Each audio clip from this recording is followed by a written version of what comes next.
Hello, my name is Michael Hughes, and it's my great pleasure to welcome you all to the John Hewitt Digital Festival of Literature and Ideas. Had it not been for the coronavirus pandemic, this event would have been taking place today at the Marketplace Theatre in Armagh in Northern Ireland, where I'm originally from, as part of the annual John Hewitt International Summer School 2020. But like so many events and festivals throughout Ireland and the UK, that had to be cancelled. In its place, however, and thanks to funding from the Arts Council of Northern Ireland and Armagh City, Banbridge and Craigavon Borough Council, the John Hewitt Society has gone virtual in a truncated version as the John Hewitt Festival of Literature and Ideas, and we can promise you plenty of both.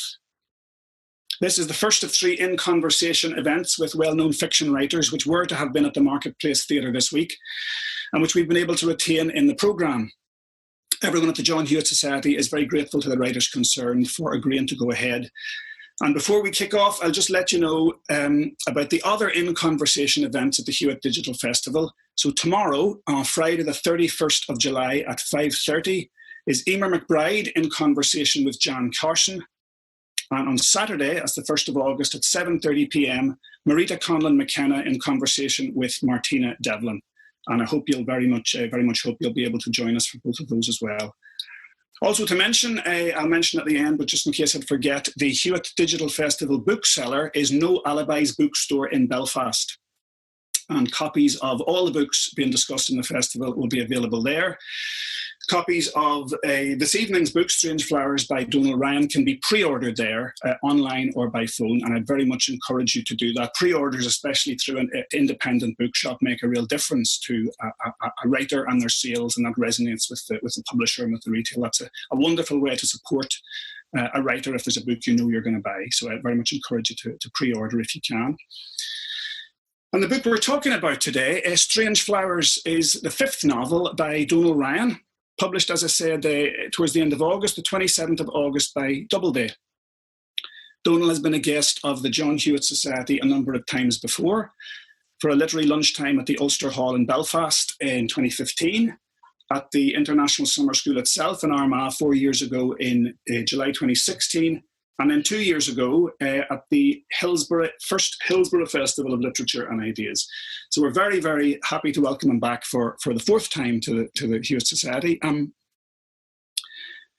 Now, the funny thing is, from where I'm sitting at least, the work of Donal Ryan feels like such a vital and essential part of contemporary Irish literature that it really blows your mind to think that less than a decade ago, nobody had heard his name as a writer, unless maybe in his own house.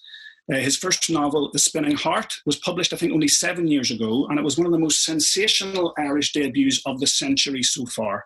Rapturously received by critics, it won the Guardian First Book Award, the EU Prize for Literature for Ireland, and the Book of the Year at the Irish Book Awards.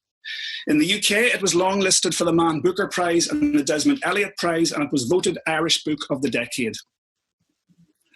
Now, it's one thing to make an impact with a debut, but it's quite another to follow it up with books of equivalent and I would say increasing quality. But to build on that early success with, by my count, 4 more books in the next 5 years, all of them received with that magic combination of critical acclaim and genuine reader love, is practically unheard of.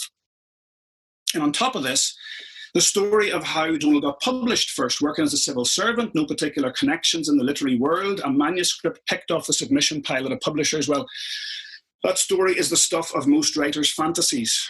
This is a man who, in a very real sense, is living the dream, or at least that's how it looks from the outside. We're going to find out today how it feels from the inside when we talk to the man himself, our guest today, Donal Ryan. Welcome, Donal. Thanks, Michael. It's great to be here. Great to have you here. Since we're here virtually in digital format, can I ask you, before we get stuck in, what's it been like for you the last few months, the whole lockdown thing? You know, I heard a lot of writers joking at the beginning that, shut indoors all day, not seeing anybody, hunched over the computer, I'll hardly notice the difference. Has that been your experience? Not really. I got very lazy, to be honest, and unproductive. We switched fairly seamlessly from teaching in classrooms at UL where I work to online teaching, and it was great. It worked pretty well because I suppose there's nothing you can do in a classroom that you can't do online with students when it comes to writing. But it's much better to be in the classroom, obviously. Mm-hmm, sure. Writing-wise, I mean, it keeps going around about Shakespeare writing King Lear during the plague and stuff. But I did a word count yesterday, and I think I wrote about 9,000 words of new stuff since lockdown started. So it's not great. It's not a great output for that period of time. What would the rhythm of it be for you? I teach as well, so I'm curious, do you write alongside the teaching term, or do you sort of wait for the breaks in that to get stuck into your own stuff? I really thought I could do that. I thought I'd be able to write and teach, but you just can't do it, because when you're dealing with other people's writing on a daily basis, it's great. Like, I mean, I'm grateful for it, but it's just so relentless. And I find it almost impossible to switch, into my own novel. So I tend to compress my writing life now into about 2 or 3 months in the summer and maybe a month or so at Christmas. And even that's punctuated with other stuff as well. So it's starting to prove almost impossible to write books. But, you have to sneak your time here and there and try to somehow carve out stretches of a week at a time where you can write uninterrupted. I really envy people who just write, who have nothing else to do in their lives except write. Like, I can't imagine it, to be honest. I mean, when I went back to work, I was getting emails from people going, "You're going back to work? Jesus, I'm a full-time writer and I've never been published, but I write full-time." And there was no real explanation as to how it is possible. I know you can survive maybe on grants, but I mean, I've never been able to get a grant myself. No, I don't know what I've done. Neither have I, and I must say my own memory of maybe my 20s and so on, when I did have plenty of time to write, was that I did far less than I do now. It's not necessarily. And the other side of it, Donal, I suppose, certainly for a writer like yourself, who's very much in circulation and high profile, is there'd be a lot of events. You'd be invited to speak here and there. You'd be travel around the country, over and back to England and beyond maybe. That side of it, you might imagine being taken out of the equation would free up some space, but that hasn't really been the case, no? I've only ever written once on the road. I wrote a chapter of the novel All We Shall Know on a train in Germany over about a week. I was travelling on trains a lot, and German trains are just so luxurious and clean, and there seemed to be nobody on the trains except me. It was just fantastic. But generally, I don't write on the road. And you know what? I always say to students, you not to be precious about the conditions for writing, that you should be able to write anywhere. And I used to be able to, but now I seem to have to be at my desk, and I seem to have peace, and I need to be at home because I'm never really settled away from home. I'm not great. I'm not a great traveller. I don't like flying. I don't like being away. So I'm kind of always on edge and unsettled when I'm away. You would work in the house rather than in the office at college there? No, I generally write actually in my office in UL, but our house is pretty small, so I converted the attic into a makeshift office for the last few months. It wasn't great because it's a bit dark and spidery up there. But generally, I like to be at the desk with light coming from the window and, in comfort. Well, we'll come back maybe a wee bit later on, if you don't mind, talking about the specifics or the process of writing this particular book. But I want to spend a wee bit of time talking about the new book. It's unusual in a way, strange to talk about a book that nobody's had a chance to read yet, but we'll do our best. It's called Strange Flowers. We'll start off with a bit of a reading. I suppose if you think you're going to read a bit from the very beginning, so maybe there's not too much need to say anything to introduce it. Yeah, okay. Actually, I'm sorry now, Michael. I just realised I can't minimise Zoom when it's recording. So you can usually just click the one kind of pane over the other. That's what I would do. Oh, I have no. Yeah, sorry. Okay, so this is just the first couple of paragraphs of the book. All the light left Paddy Gladney's eyes when his daughter disappeared. All the gladness went from his heart. His days had always been so full of peace. Before Moll went, he pedalled round the parish in the mornings with the post, and he herded and foddered in the afternoons on the farm where he was caretaker, and he walked the fences and checked the gaps and gates, and his wife, Kit, kept house in their small, tidy cottage, and she did the books for a few local business people, and his daughter, his only child, went to school and learnt her lessons, and they knelt every night before bed for the rosary, all three of them, and they had a radio and a dresser and a yard of hens and a green and yielding world around them in every direction. The Ara Mountains behind them, and beyond the brow of Tantana, the shallow valley that dipped across to the Silvermines Mountains, that stretched away as far as the eye could see, to the ends of the earth it seemed on a bright day. and the main road in the village below their house at the end of the lane, and the Shannon Callas soft and lush below the village, and the river running through the Callas to the lake, glinting always on the low horizon, no matter what the light. But the world turned cold when Moll went, and what light was cast was dappled dark with shadow. She left no note behind, just made her bed and packed her few things into her mother's old leather valise, and went out the door and across the yard without a sound. And she went down the lane to the village, and she took the early bus to Nenagh and the train to Dublin. She'd withdrawn what bit of money she had in her post office account the week before. That was all they were able to find out. Frankie Welsh, the bus driver, said she'd seemed happy enough on the short journey in along the Esker line. Quiet though, like always. She'd said hello to him getting on, and he'd said he thought it was going to be a fine day, and she'd agreed with him, and that was about it. It was only herself got on the bus in the village, Frankie said, and he'd been surprised to have to stop. He'd nearly driven past her, she was so small. The rest of the passengers that morning were the factory boys from Port. She'd sat at the front, just behind his shoulder, well away from the factory boys. But he couldn't see her in his mirror, and he didn't like to be turning around in his seat, he said, and he didn't like to be asking anyone their business. He'd wondered about the valise, all right, and the early hour of her journey. But that was the kind of wondering that a busman kept to himself. The unasked questions filled his days. Wonderful. Thank you very much indeed, Donal. So that's the opening section, the opening couple of paragraphs, which introduces us to the family at the heart of this story, Paddy Gladney, his wife Kit, their daughter Moll. And we follow their story really through the rest of the novel, although it's fair to say, without giving the game away, it covers a couple of generations. Yeah? Sure, yeah. They're very much although they're very real, especially to someone like me who grew up in a very small place near the countryside in a few decades ago. They're a very real family, but they're a very archetypal family. They're a real country people. The rosary is there, the farm is there. You could nearly discover this family through the 20th century in Irish literature. Were you very conscious of that, of keeping them rooted very much in the time and place? It really was, yeah. I mean, the village basically is my home village, and the hill where they live, I call it Backagowny Hill, but in reality it's Pallisbeg, where my father's from, and the house that they live in is what I imagine my father's childhood home looked like. It's levelled now, I never saw it, but and the people are very real, and every character in the book is pretty much based on people that I knew and loved in my life. And so these people were all friends. You know, I mean, I wrote the book. I've no memory of writing the first draft, actually. And I know it sounds strange, but because I heard Mike McCormack, the great novelist and short story writer, say this a few years ago in Limerick. And I was thinking, no way, Mike. No, that's not true.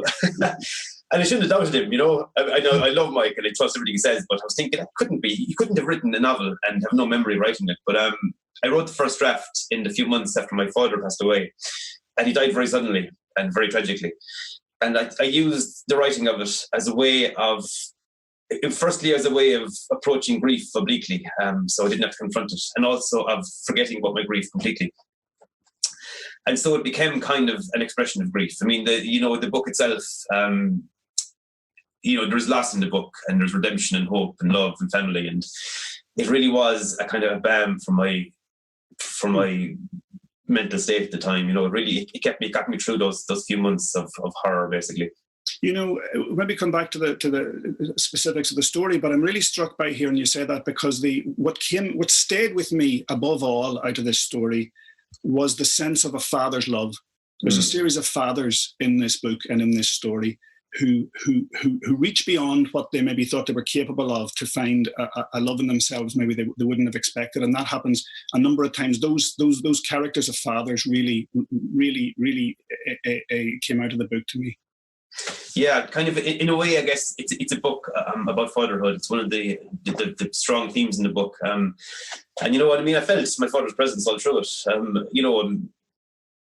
I've a fairly deep faith in God and the afterlife, but I did feel that he was present. And I know that was just my own wish that I could somehow evoke his spirit through art, but even writing the last scene, you know, it came to me fully formed, and I could really feel a kind of a strong presence around me as I wrote it. You know, almost a whisper saying, "That's it, though. You got it. You nailed it. You have it. That's exactly right." You know, it was a lovely feeling. And I remember finishing that night thinking, you know, I felt so grateful for like the help, basically. Since you say that you don't particularly remember writing the first draft, how close is the first draft to what I've been reading here over the last couple of weeks? Well, there was a kind of a monstrous central section in the first draft, and when it was written, I read back and I was really enthusiastic, going, "Jesus, this is great! I've hit something new here. This is new territory." And then I asked Anne-Marie to read it through, and strangely for me, she hadn't really been reading as I was writing. You know, I was kind of in a bit of a fog. You know, I was kind of doing my 4 hours every day and going home and forgetting about it. And she read it, and I must have infected her somehow with my enthusiasm for this central section that I thought was just inspired, because she said, "This is the best thing I've ever written. I love this. This is just fantastic." And so I sent it off to Doubleday, to my editor and to my publisher, you know, full of absolute confidence about it. And, you know, very gradually over a number of weeks, they kind of got through to me that the centre of the book was just horrendous. You know, it just wasn't working. It was just shockingly awful, really. You know, in one way, as a standalone thing, it was probably, it had its merit, you know, and in a different context, it would have been great. But I think I really do believe that I kind of lost my reason a little bit for that portion of the book. And you know, and I'm glad I did it. I'm glad I wrote it the way I did, because I think it was part of the process of just getting through that time in my life, and it really worked. But it had to be filleted, it had to be gutted, taken out and replaced and refined over about a year and a half or so. Because you know yourself, I mean, the work really starts once the first draft is done. You know, I really, I mean, it was really hubristic of me. I honestly believed that I had written a first draft that was going to be a published novel. You know, mm-hmm. I don't know why I thought that. What would your experience have been in the past, Donal? Would you have been used to kind of getting the first draft down pretty quickly and then going back over it in a meticulous sort of way? Yeah, I mean, I wrote the first novel I wrote was The Thing About December, and I wrote that novel over a year, and I was very disciplined. I wrote every night between 9 and 12, and I wrote and rewrote each section until I thought they were perfect. And so that book was published almost as it was written. And then I wrote Spinning Heart very quickly. And literally, I was grasping half hours and hours here and there because I was so busy in work at the time. And Marie had just had our first child, Thomas, and so the house was just crazy as well. And so those novels really, you know, were published almost as they were written. They weren't changed very much at all. But the next two novels were, you know, heavily, you know, I really had to redraft and really toil at them, because I guess I probably put extra pressure on myself. You know, it was my first time writing novels where I actually had a deal and had been paid. Mm-hmm. Had been paid up front. And you know, it's a dangerous thing to be paid money for work you haven't done, because it makes the work a lot harder. It makes the work more dangerous. You know, there's a real feeling of risk here. You know, when you've been paid a fairly substantial amount of money and you haven't even written a word of this book that they've paid for. But from the other side, some people, and I might as well be upfront myself, I found it, the one time I've been in that position, I found it very helpful to have a deadline and a date and somebody waiting to read the thing. Yeah. Oh, definitely. I mean, if I didn't have deadlines and if I hadn't been paid up front, I don't think I'd ever written them, because, I mean, the third book I wrote was a short story collection. And at one point, I lay down on the ground in the kitchen crying, you know, in a fetal position with my knees up, tucked into my chest, like a small child. And I don't cry. I'm a fairly tough guy, you know. I don't get emotional very often. And then Marie came home and she goes, "What's wrong with you? What the hell are you doing?" You know. And I said, "Look, just tell Doubleday they can have the money back. I can't do this. I'm finished. I quit. It's just too hard." And I think, you know, if there hadn't been money involved, a deadline involved, and, you know, pride involved, I wouldn't have stayed going. Sometimes it can feel so futile. It can feel ridiculous. I remember at the time, like, you know, shortly before that happened, that the crisis, a very famous and successful writer tweeted that The Spinning Heart was a big load of shit. And actually, I almost let that, you know, let that deter me completely from my chosen path in life. It's awful, the little tiny ups that can really keep you into touch. Very much, yeah. Did you find it hard? Because the first couple of books you wrote very much in your own space, in your own life. You might have, maybe Anne-Marie, your wife, might have read it, but you weren't working to anybody else's expectations. Was it a hard thing for you to get used to the process of back and forth with an agent and a publisher? Yeah, well, I've never really had an agent for myself. My first two books were presented by an agent, all right, but yeah, you see, my first editor was Sarah Davis-Goff at Lilliput and Daniel Caffrey, and they kind of co-edited my first two books, and it was fantastic. We became fairly close friends very quickly, and we had a really nice way of working. And then Brian Langan at Doubleday was my editor, and he still is, and hopefully always will be. And he's a great guy, and we really are on the same wavelength, and we have the same kind of vision for our work. And I've never had an issue with editors, thank God. I've never had a bad experience. And I hear some horror stories from people about having terrible relationships with editors and being traumatized by the whole process. But I've been very lucky. With the back and forth, it can be exhausting. It's necessary, of course, but it can be exhausting. And when you feel something is being fundamentally altered, it's a terrible feeling. Now, it's never happened to me, but, sometimes, when you get an initial tranche of notes about your work, it feels like a rejection. It feels like somebody saying, no, you did it all wrong. This is what you should do. Well, of course, that's not the case, but it can be hard, all right. But so necessary. It's so hard, I'm so lucky to have had such good editors. Since you mentioned the teaching up front, I'll ask you, as it occurs to me, how you've managed to apply that yourself to be in, because as given feedback as a teacher, you're effectively an editor, right? Oh, absolutely. I mean, I think I learned how to be a teacher of creative writing from Brian Langan and Sarah Davis-Goff and Daniel Caffrey and people who have edited me in the past. That's what it is. I mean, when you are, the whole idea of teaching creative writing anyway it's kind of a fluid concept, it's hard to nail down. And it's because you have to kind of recalibrate your approach to teaching on a student by student basis, because everyone's expectation is different. Everyone's vision is different. Everyone's engaged in a radically different project. And so you have to change how you teach from person to person. And it does boil down to almost being a line by line editor of somebody else's work over a period of about a year and a half. And so it's fairly intense and relentless and very rewarding, but definitely if I hadn't been edited so well, I wouldn't have been as ready to be a teacher.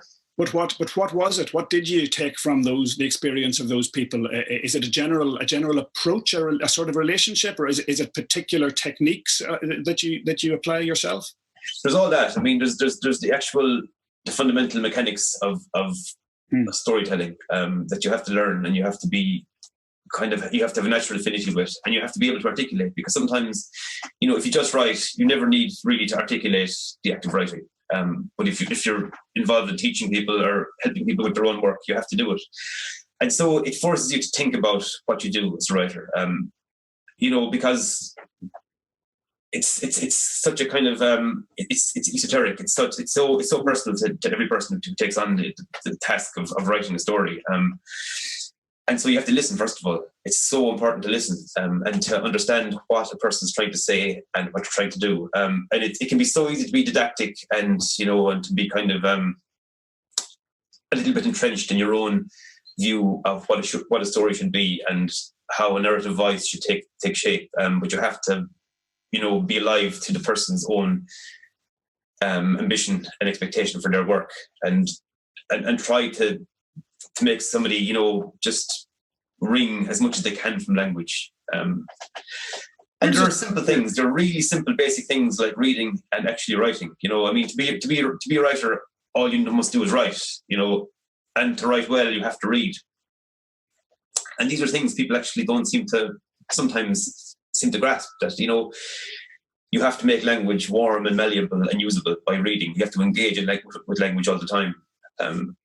Who were you reading in the early days? I mean, as a young man or even as a teenager? When I was a teenager, first of all, I was a real book snob. I wouldn't read Stephen King or Joseph Wembo, even though my friends were exhorting me always, to read Stephen King. I was saying, no, I don't read horror writers. I read literature. I was literally shit. And so I was reading things like, Yeats' A Vision, and I was reading Thomas Hardy, and I remember I was reading fairly highbrow stuff sometimes, and then I read The Stand by Stephen King, and I thought it was just the greatest novel ever written. It was just so good, it was just unputdownable. It was so exciting, and it was this whole world was created in what seemed like a really casual way. Stephen King has got this really casual way of writing. It's like a guy telling you this in a bar, telling you a story. There's this guy called Stuart, and he got this disease, or this disease broke out called Captain Trips. Let me tell you the story. And then the story goes on for 1,000 pages, and it was just sublime. And then this writer called Joseph Wembaugh, who I was introduced to by my friend Gary Savage years ago.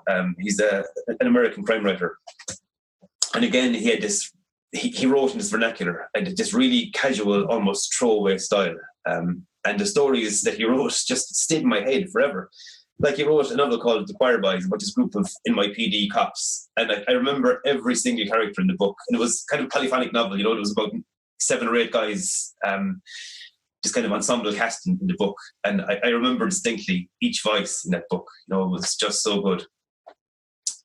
So, you really have to have an open mind and read widely and read well. I remember reading Sylvia Plath's The Bell Jar, and just thinking, God, it was just so beautiful, and it was so sad. I was thinking that for me, it became this paragon of perfection.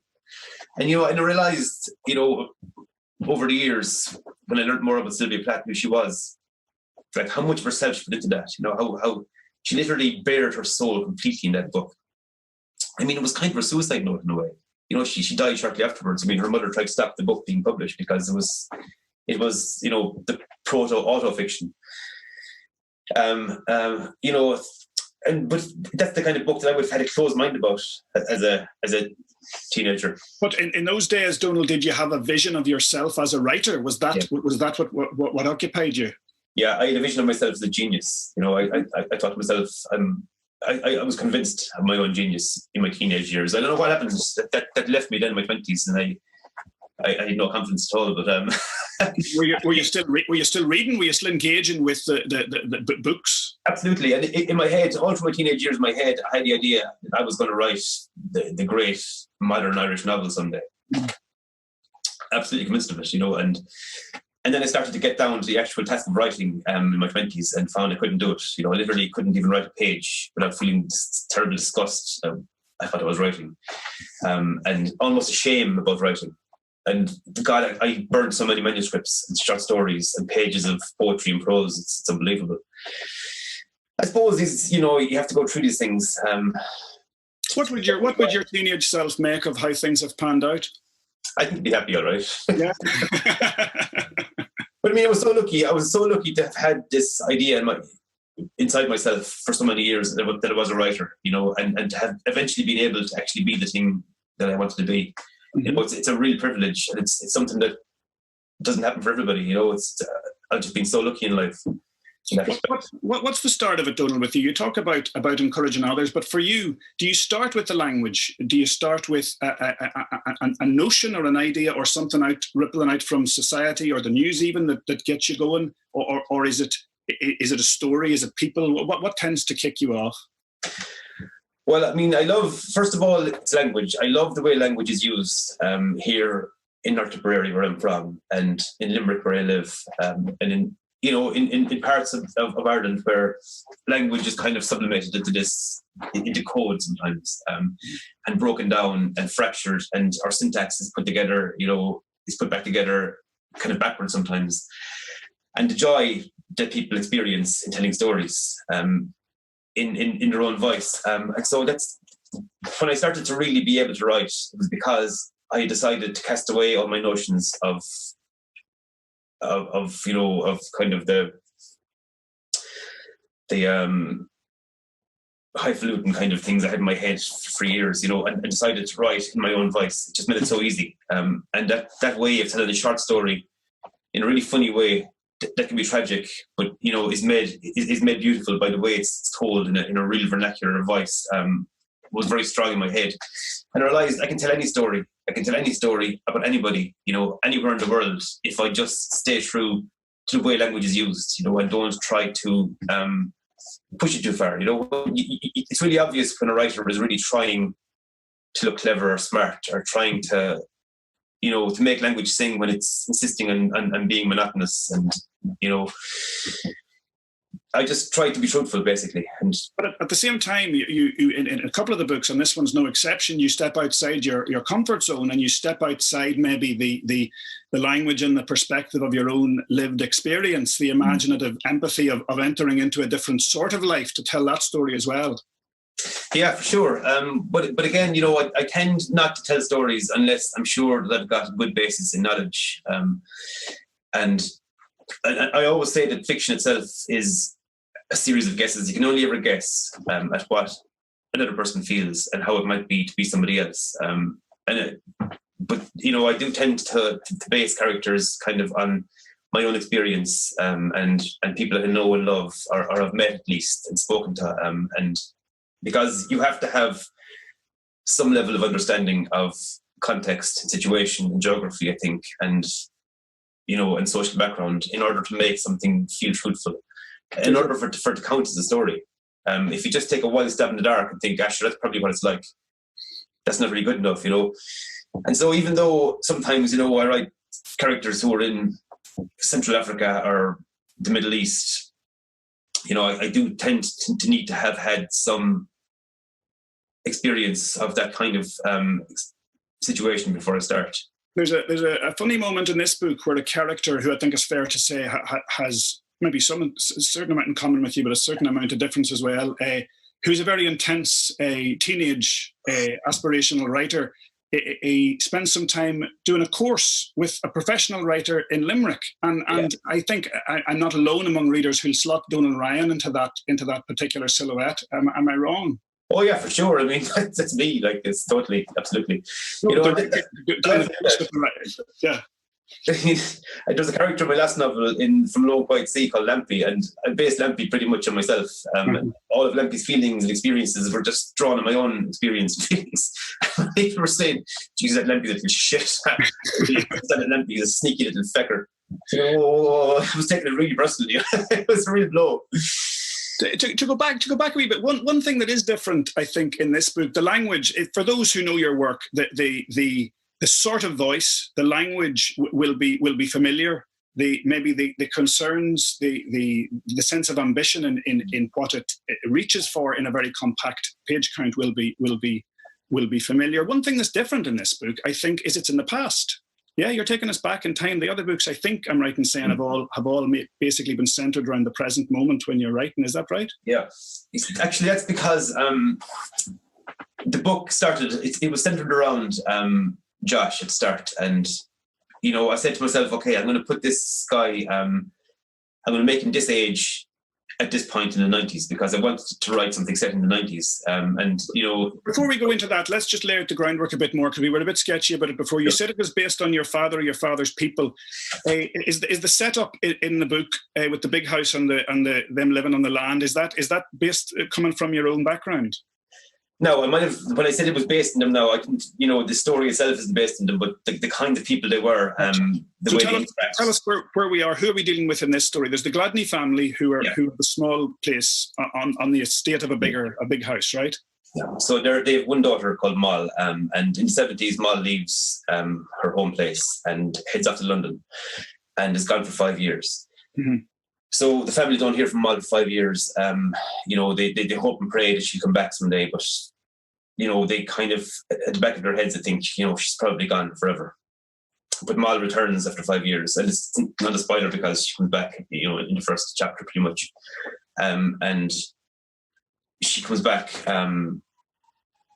with, her life changed, and she brings people into their life who they hadn't expected to have in their lives. And it kind of goes from there. So we go on to deal with another generation and with another generation who maybe spreads their wings and looks beyond Ireland. And this is the character of Josh we're talking about, yes? Yeah. So Josh is Mull's son, yeah. And so I hadn't really written much set in the 90s before. And I grew up, I was 14 in 1990, so I came of age in the 90s, and it's kind of the decade that's most vivid in my imagination. And to do that, you know, the book had to start in the 70s.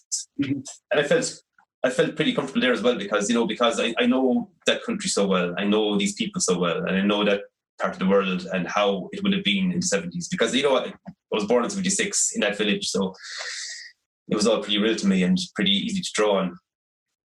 Because I think, you know, it's important sometimes to push yourself, of course, and to go past your comfortable boundaries. But, you know, it's also important to make things easy for yourself to start off, to get into a story, you know, to be comfortable in a story. And so, you know, when I'm using the language and landscape and lexicon of my own people and place, it makes it very easy for me and comfortable to get into a story and to inhabit it. And one of the things this book, I suppose, dramatises, it does cover that period from the 70s to the 90s, when it felt like there was maybe, in those couple of decades, almost a century's worth of change in Ireland. Yeah. And you deal with all that head on, those great upheavals in what would we call it, what used to be called morality, sex, basically, in culture and in faith. Yeah, and those were all dramatised in the story. Yeah, I mean, that's the period in Ireland when we got out from under the yoke of the church, you know, and we stopped allowing parish priests to be our moral arbiters and overlords, basically. I mean, the power a priest had in Ireland up to the 70s and 80s was just incredible. There's not much sign of a priest in this book, but there is. I mean, there's ripples, but the guard is much more present. Yeah, Benji. He's actually popping up again because there was a guard called Jim Gilday in my first few novels, and he pops up in short stories and all over the place. But his predecessor, he's a wonderful character, and I love Jim. He epitomizes a certain quality that I found in this book, which is that again and again, at least 3 or 4 times, I'd say, in the novel, there's a moment of real crisis for the characters concerned, and what emerges from that crisis when we fear the worst is actually kindness. Yeah. That's the rhythm of this book, isn't it? That's the thing. I mean, there are reams of kindness in these places, and sometimes it can be a little bit occluded, and sometimes it can be hard for it to function properly. But you know, in those moments, because you know, I've always had kind priests. I mean, you know, there's a priest called John Cotter who's based very closely on a priest we had here in Nenagh for years, who just is empathetic and kind and understanding, and who really makes a huge difference in people's lives. And Jim Gilday and his predecessor are kind of the same. Just these guys who, you know, will be just like these rocks of sense and decency and help when you need them. And they're very important characters in a way, even though they're very peripheral, because you know they serve a mechanical function in books sometimes, but they can really set a tone and context as well. And I feel really warm towards them. But definitely, I mean, there's a little bit of social commentary in the book, and there's a little bit of the idea of a country that changed seismically in a fairly short space of time. Because we were still, I mean, in the 70s, we were still pretty much, you know, a homogenous mass in Ireland and living under a theocracy. You know, I mean, the church were foremost in the constitution, and, you know, the Dáil open with prayers every day and so at school, and that's not necessarily a bad thing, but you know, we really were pushed around by the church. Yeah, and one of the other movements I think that takes place in the book is that the voices of the female characters come more to the fore as we move into the 90s, which also seems to rhyme with some of the social changes we've seen. Yeah, I mean, you know, the feminist movement didn't really gain huge traction until the 80s in Ireland, and the 90s even. You know, I mean, people actually had to, you know, openly fill out the law by taking trains to Belfast to buy the pill and condoms and bring them back to the Republic. I mean, we were a disgrace. That was an embarrassment. We were an embarrassment to the whole world. You know, that condoms were illegal in the country until whatever the year, it was nearly the 90s, I think. And so, yeah, you know, and women were seen really as just carriers of children and mothers. Yeah. Of course, they're noble things to be, of course, they really are. But, you know, I think our eyes started to open properly around that time. But one other thing to say, I mean, it's an epic novel in terms of what it covers and in terms of the social forces it covers, but it isn't a conventional sort of saga. I think it's right to say it's a very strange book in the right sort of way. You know, there's a fair chunk of it that deals with a a rewriting of a very passing incident in the Gospels. Yeah. There's a structure, a kind of biblical structure throughout it. Some of the most dramatic incidents, as it were, in story terms, are passed over in a couple of lines, and you'll dwell for pages and pages on with a focus in a different way. I think it's whether through this book or in a wider sense, I wouldn't tend to think of you as a realist writer. I tend to think of a much stranger thing going on. Yeah, that's a nice way to put that, Michael. Actually, thanks a million. I'd love that to be a blurb, actually, because it's kind of impressionistic at times. And, there's a part of the book that you're referring to about the gospel story. And I remember being at Mass with my dad and on the way home, and that was the gospel story. And on the way home thinking, there's way more to that story of the blind man. If it really happened, there's no way they just said to him, did you meet this guy who says he's Christ, and did he cure your blindness? He would be pushed around and hectored and pilloried and bullied, and there would have been huge ramifications for this guy's life if he was cured by this traveling missionary, somewhere in the Middle East at that time in history. Mm-hmm. And we're talking about what might have really happened. And so I have my dad to kind of blame or thank for that part of the book, because we almost co-authored that rewriting of that gospel story. And it became, for me, it's central, it's integral, because I remember driving through, being driven actually for change through England once on the way to a festival, and thinking, if I get out of this car now and went into a pub and went in a bender for a week and got totally lost and lost myself and ended up wandering around these green fields in the south of England, totally lost, I know that my father would find me. And I remember thinking that very strongly, that even in his 70s, he'd get in a plane and he'd lead the search, and he'd be the one to find me comatose under a bush somewhere in a field in England, And that abides, that feeling of his spirit being around me and of me ever being in trouble, being rescued by him, still abides. And I think that's what I was getting at with that story and with Josh. And Josh's kind of oblique approach to his own grief for his father. It was just but that's not what happens at all with Maul, is it? And Paddy has a hopeless time trying to find Maul. Yeah, I mean, I was trying to imagine how a man of Paddy's age and bearing and background would get on, in a place like Dublin, in a state of absolute abject fear and torment, trying to figure out where his daughter has gone and what's happened to her, and how that would look and sound, and how the world would look and feel and sound to someone like Paddy. And again, I think because I kind of have a kind of innate knowledge of what it would be like to be from that place, and that, and that background, it wasn't that much of a struggle. But poor old Paddy, he's up there with my favourite characters I've ever written, actually. I felt such fondness for him. And the other thing I think that's wonderful about a book like this is because one thing you're very good at, or that's very, very much a feature of your work, is the craft, the suspense. You know how to keep a reader going through, motoring through. There's things you don't tell us. Basically, we don't know why Maul left until very late in the day. And you're doing that. You're keeping that from us in a sense. And it makes sense in the rhythm of the narrative. But I get the feeling that in a sense, that's not what the story is. The story is the other stuff. Is what you dwell on. Is the vision of the world you're offering to the reader. You're taking the reader by their hand and asking them to look at something they think is familiar, that they think they know, and to see it in a different light.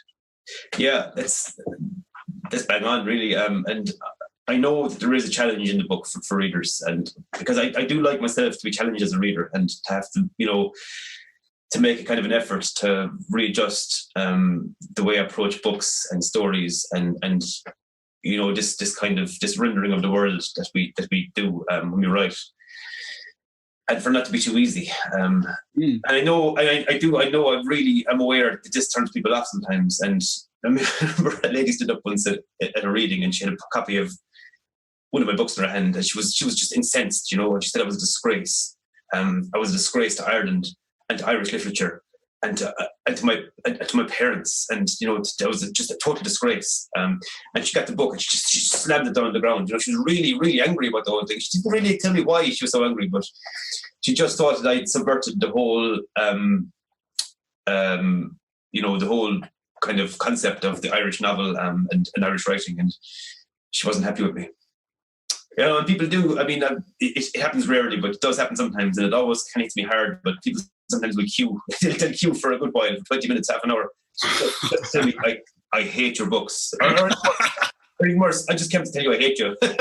I remember hearing in an interview long years ago, Roddy Doyle telling a story about getting a letter from a priest expressing absolute fury and disbelief at the idea that an Irish man would ever say to his wife, I suppose a ride is out of the question. You know, yeah. Roddy's got some great stories. Yeah. Remember he told me he was, a guy stopped him once in Dublin and goes, are you Roddy Doyle? And he said, I am, yeah. And the man goes, so what?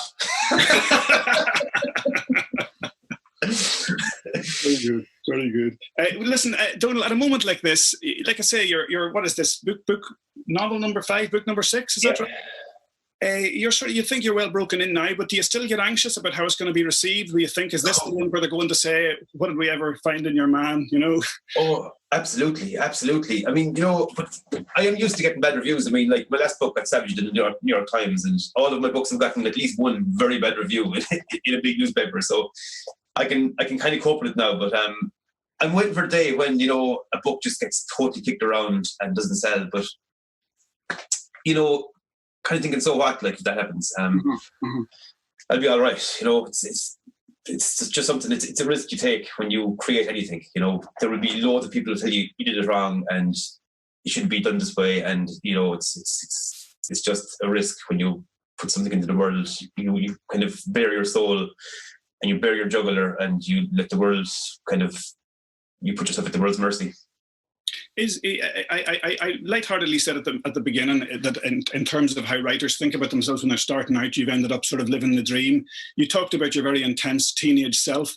Do you, if you let yourself think this way, do you feel like this is the person you were supposed to be like? Have you found your groove? Yeah, I mean, I thank God and the universe every day for my life. I mean, we've had a really hard time as a family over the last few years, but I mean, you know, I've been so lucky to be allowed to be where I am, and to have the positive things in my life that I have. You know, I mean, my blessings are many, really, and I do really feel that I have written the books that I should have written, because sometimes, you know, that's why I think it took me a good long while to get a book written that I could actually be proud of and be happy with, because I had a kind of false sense of what I should do as a writer for years, and nothing I ever wrote felt right. And it took me years and years and years of trial and error to get to a point where it just felt right. And my abiding ambition is to write well and to write honestly and to be true to myself as a writer, always. And if you know, I think so far I've honoured that. Yeah, for sure. And the other thing that strikes me, as somebody myself, I'm speaking to you from London, somebody who lives very far away from their home place. And there's all sorts of reasons for that. There's all sorts of pros and cons with that. But as somebody who still, I think, lives in the close to the world you came from, is there an anxiety about writing out of that world, that people will look at it in a certain way or look at you in a certain way, or feel like that lady you talked about, maybe very sensitive about how their country and their people are being put across? Yeah, this worries me, actually. I really do think about this a lot, and sometimes. You know, I travel, you know, around Europe and around the world because the books are in translation in lots of countries, and sometimes I think to myself, Jesus, am I giving a really bad impression here of rural Ireland? You know, people think it's this place full of these terrible dramas and these terrible, you know, these terribly violent, repressed people, but because some of my characters are, but they're the kinds of characters and the kinds of people from whom stories emanate and from whom drama emanates, and that around whom narrative can be fashioned. And there's a real risk. There was a real risk when you write fiction that's published that you will upset people. And I've done it. And have you had that experience, apart from that lady in particular? I know I have. You know, I know that I've gone to areas and I've mentioned things and I've dramatized incidents that really, if I'd really thought and really, really was to be really careful about, you know, never upsetting anybody, I wouldn't have written. And there are definitely things that I regret, including in books, and there are things that I've alluded to and referred to that probably I might have been unwise in hindsight, because it's, you know, I mean, people take stories personally. People read books and they can sometimes take books to heart. And when you are basing things in a very specific location and very specific time and using language that's very familiar to people, I mean, these things become real in people's heads. I know that, you know, because it's happened to me. It happens to me as a writer, as a reader all the time. And so I can't expect people, you know, to be absolutely, you know, to not, you know, become immersed and to take things to heart. Yeah. You talk about yourself as a reader, Donal. Just as we get into the last few minutes, can I ask you whether in terms of Ireland or further afield, who are the writers who kind of light your fire at the minute? Who are you always going to reach out and buy their next book, or what have you read recently that's got you going? Well, I'm really Christine Dwyer-Hickey is a writer who I really love, and she wrote a book called, well, her most famous book, I guess, is Tatty, but she wrote a book called The Cold Eye of Heaven, and I just think it's just unbelievable. And Christine really influenced the way I write myself. I love Mary Costello as well. I think Mary Costello is just one of the finest writers at work at the moment. There's a writer, Paul Lynch, I think, is just phenomenal. And Paul is just this, it's Joycean, the way he uses language, you know, he's just got this beautiful, beautiful facility. There's a writer called Sam Call, who wrote a book called The Abode of Fancy that I thought was just a work of genius. Elska Rahel is fantastic. Emer McBride, who you guys would have tomorrow, Emer is just unbelievable. I mean, I remember reading A Girls at Half Form thing, and literally I was agape at every page at what she was doing. It was just so brilliantly done. And it's actually a book that I talk about to my students all the time, and that I ask them to read, because, you know, it seems impossible what she did with that book. You know, you read the first page and you go, what's going on here? What the hell? And then all of a sudden, the fragments start to become whole, and this story starts to emerge from this so-called preformed speech, and it's staggering. And beyond Ireland, are there writers, whether in English or in translation, you've encountered that excite you? There's a writer from Norway called Kirsty Schumpfeld, I think is her name, and she wrote a book called The Further I Walk, the Smaller I Am, that I thought was fantastic. I just read it not too long ago.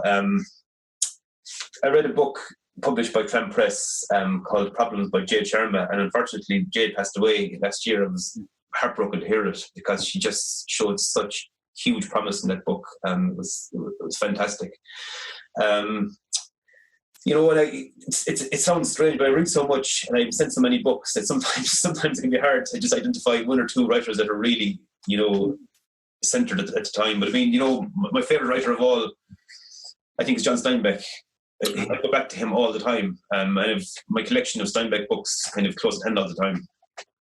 And there's some unbelievable poets working these days, like just at my hand here, Martin Dyer, whose collection Maiden Names everyone should read. And my old colleague at UL, Mary O'Malley, is unbelievable. Her last collection, Gauden Tangeli, is just it's just so beautiful.